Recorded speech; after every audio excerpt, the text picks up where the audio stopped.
Bom dia, pessoal. Vou começar a segunda aula sobre conjuntos numéricos para o Stats Up do PSE de Estatística da Federal do Paraná de 2020.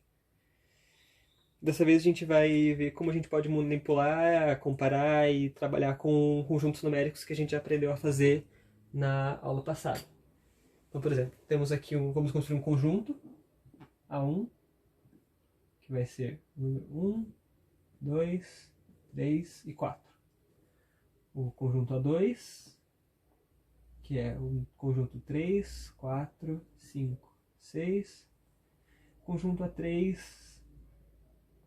que é o conjunto só do número 3. Ok, vamos ver algumas coisas que a gente pode fazer com esses conjuntos.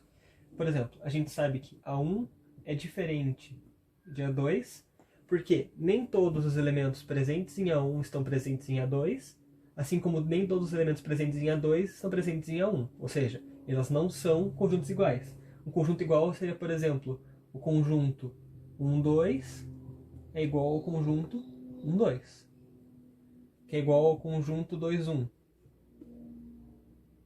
Não necessariamente tem que ser ordenado. São conjuntos iguais, porque todo elemento que está presente no primeiro está presente no segundo. E vice-versa. Todo elemento presente no segundo está presente no primeiro.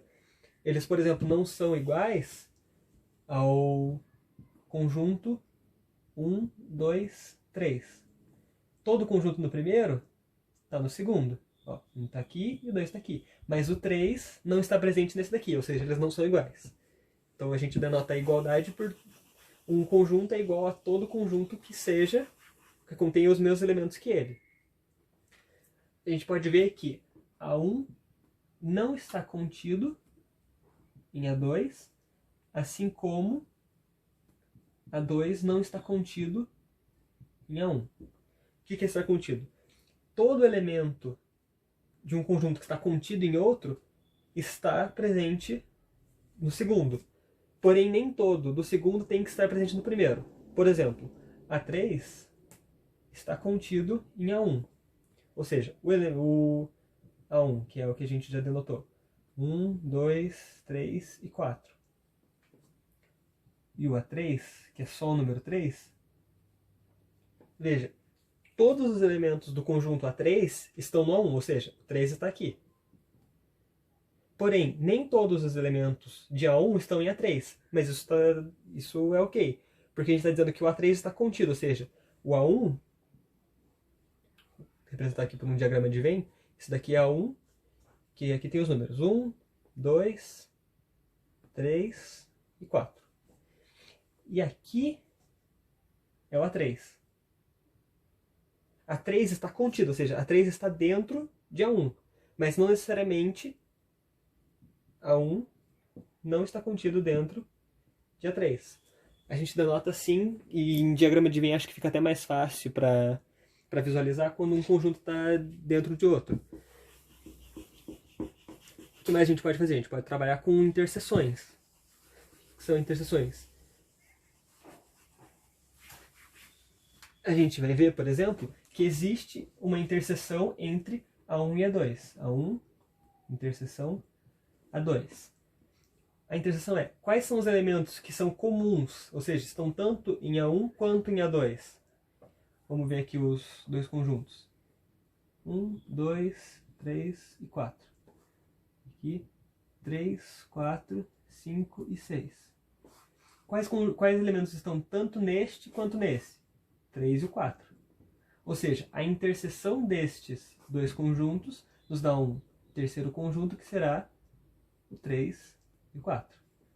A interseção deles mostra quais são os elementos que são comuns. Então, se a gente fosse fazer um diagrama de Venn, por exemplo, a gente tem aqui o A1, que tem os elementos 1, 2, 3 e 4. E aqui a gente tem o A2, que tem o 3, o 4, o 5 e o 6. A interseção é essa região achurada, que mostra que os elementos dentro da interseção pertencem tanto ao conjunto A1 quanto ao conjunto A2. Por exemplo, a interseção do conjunto A1 com A3? É somente o elemento 3. Ou seja, um elemento que pertence tanto a A3 quanto a 1. Assim como entre A2 e A3, é também somente o elemento 3. É o elemento que é comum às duas. Se a gente tiver vamos colocar aqui um quarto, um B, um conjunto B, que, por exemplo, constitui do número 10, 11 e 12. Qual é a interseção entre A1 e B? É vazia. Não existe nenhum elemento que é comum a A1 e a B. Ou seja, nenhum elemento que está aqui. Não tem nada em comum entre essas duas coisas. Assim como A2, interseção com B, é vazia. Vai representar assim, assim. Então, não existe interseção entre esses dois conjuntos, enquanto que entre esses dois aqui existe. O que mais a gente pode fazer? A gente pode fazer a união. A união, também chamada de vez em quando como concatenação de conjuntos, é quando a gente soma os dois conjuntos. Então, por exemplo, a união, que é esse U, entre A1 e A2, são todos os elementos da A1 com todos os elementos de A2. Então, a gente repete A1, 1, 2, 3, 4, e coloca A2. 3, 4, 5, 6. Como a gente não tem que recolocar todos os elementos copiados a gente pode eliminar. 1, 2, 3, 4, 5 e 6. A união desses dois conjuntos é um outro conjunto que é maior do que eles, maior ou igual a eles. Então a gente vê que na união deles tem tanto só o A1, por exemplo, é só esse, e tem só o A2, que é esse. Mas a concatenação ou a junção deles dá a união. Por exemplo, a união entre A1 e A3. São todos os elementos de A1 com os elementos de A3. 1, 2, 3 e 4. Ou seja, aqui está o A3 e aqui estão os outros de A1. Essa união aqui é igual ao A1.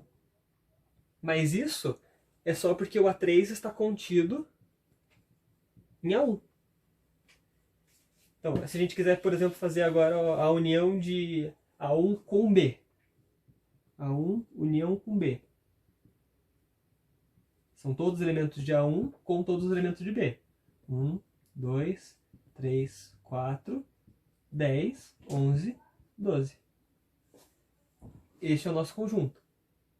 Ele tem aqui tanto o B quanto o A1. Ok.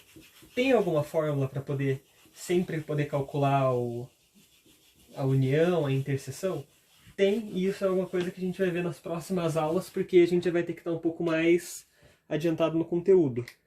A gente vai trabalhar com somatório, algumas coisas do gênero, mas eu acho que, por enquanto, isso dá um básico de quais são as principais manipulações que a gente pode fazer com conjuntos numéricos.